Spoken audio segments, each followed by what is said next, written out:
Pertarungan sengit Hotman Paris dan Rasman Arif Nasution dalam sidang lanjutan pencemaran nama baik kembali digelar di Pengadilan Negeri Jakarta Utara pada Kamis 6 Maret kemarin. Dikarenakan sidang pemeriksaan Hotman ditunda 2 kali karena sang pengacara kondang itu sakit, maka pada sidang kemarin tanpa ambulans disiagakan di area parkir pengadilan. Selain itu, di persidangan kemarin, Hotman Paris datang dengan membawa 9 orang pengawal bertubuh kekar dan berperawakan sangar. Lantas, apakah mungkin keputusan Hotman membawa banyak pengawal karena takut pada Rasman yang dikelilingi banyak pengacara? Ataukah justru ini cara Hotman membuat nyali Rasman menciut?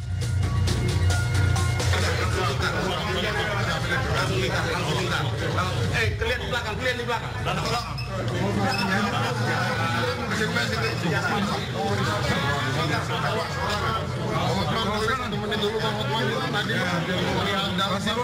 Kasih ruang.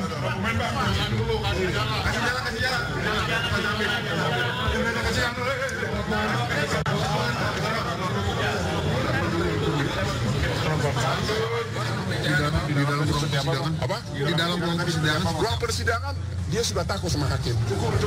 Ya jadi nggak masalah, semua saya bisa jawab. Meski sidang digelar secara tertutup, tensi pertarungan Hotman dan Rasman begitu terasa kian panas seusai sidang. Hotman mengaku begitu menikmati jalannya persidangan yang berjalan panas. Lagi pula, semua pertanyaan dari Rasman dan tim kuasa hukum berhasil dijawab dengan lancar. Tapi pengakuan tersebut justru dipatahkan Rasman yang menanggap Hotman lah yang tampak kelabakan dan frustasi meladeni rentetan pertanyaan dari Rasman dan tim kuasa hukum. Saudara Hotman Paris Hutapea kelabakan, kewalahan, stres, dan tidak dapat menjawab secara sempurna. Betul nggak, Pak? Terutama ketika clue-clue pertanyaan dari para tim hukum saya itu kewalahan dia. Ketika ditanya tentang benar tidak ada perbuatan Anda dalam mobil, di apartemen, di klub, kemudian kasih duit, semua jawabnya lupa. Jadi dia kena penyakit lupa. Tapi kalau tentang saya, dia hafal detail, dia siapkan dokumen. Dan dia tidak bisa jawab. Dalam persidangan yang berlangsung panas dan sengit itu, Hotman mengaku membeberkan semua bukti-bukti yang membantah tudingan Rasman perihal dugaan tindak pelecehan seksual terhadap Iklim Hakim yang diduga dilakukan pada tanggal 20 Februari tahun 2022 lalu. Menurut Hotman, seandainya ada dugaan pelecehan, berarti Iklim tidak akan muncul sebagai asisten pribadi pada hari berikutnya. Faktanya, di tanggal berikutnya, Iklim masih menemani Hotman melakukan syuting, membuat konten dan roadshow ke berbagai acara. Lantas, apakah bukti tersebut ditolak majelis hakim seperti yang diungkap Rasman? Tuduhannya kan ada pelecehan berupa chatting di bulan sekitar tanggal 20 Februari. Ya. Ternyata sesudah 20 Februari puluhan kali saya sama Iklim itu dia bikin TikTok berdansa-dansa, ini dia foto-fotonya nih. Kemudian juga bahkan 28 Februari dia sakit, kantor saya yang obatin.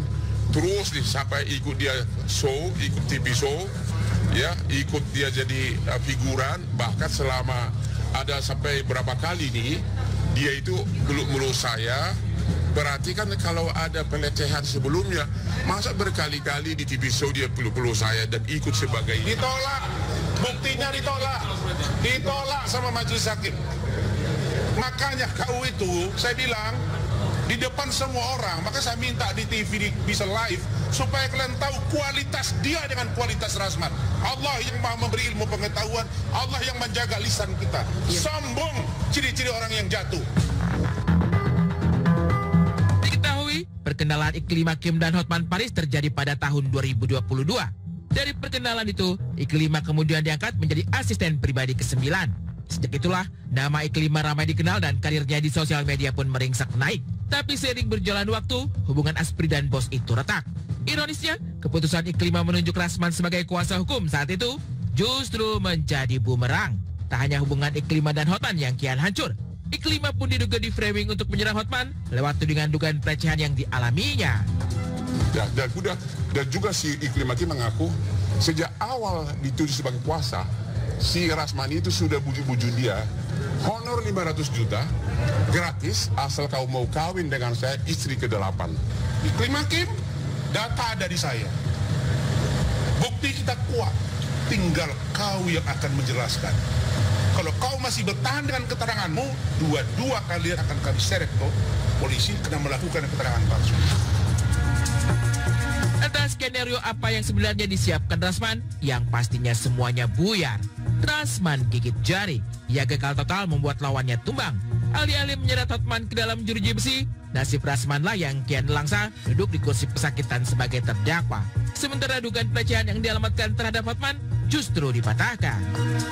Hari ini saya sudah buktikan tidak ada pelecehan. Kalaupun ada chatting-chattingan, tapi dengan kejadian ini begitu banyak permesraan, terus syuting dia, bahkan saya angkat harga dia jadi figuran di acara saya. Waktu itu acara saya di Trans TV, The Hotman di mata hukum. Apapun chattingan kita, karena dia hanya pakai chattingan doang. Kalau mau sama mau, itu bukan pelecehan. Saya tidak lakukan, tapi seandainya pun itu ada dilakukan. Bagaimana maksudnya itu? Saya tanya, kalau tidak ya tidak. Kalau lakukan ya lakukan. Jadi bagi saya sidang hari ini membuktikan bahwa saya menyebut dan tim hukum saya ada perbuatan itu. Apa itu? Perbuatan tindakan asusila yang patut diduga pelecehan terhadap iklim hakim. Lalu, sampai kapankah perselisihan Hotman dan Rasman berakhir? Entahlah, hanya keduanya yang tahu. Namun satu hal yang pasti, perseteruan itu diduga dimulai dari dendam kecil di masa lalu ketika Rasman pertama kali dipecat Richard Lee. Infotainment, iklim hakim mengatakan saya itu di frame sama Rasman. Saya tidak pernah mengatakan ada pelecehan. Itu semua kata-kata dari Rasman. Dia katanya diteleponin terus, akhirnya datang dijanjikan pekerja, atau ternyata memang dibujuk dia, di frame, membuat kata-kata tuduhan ini.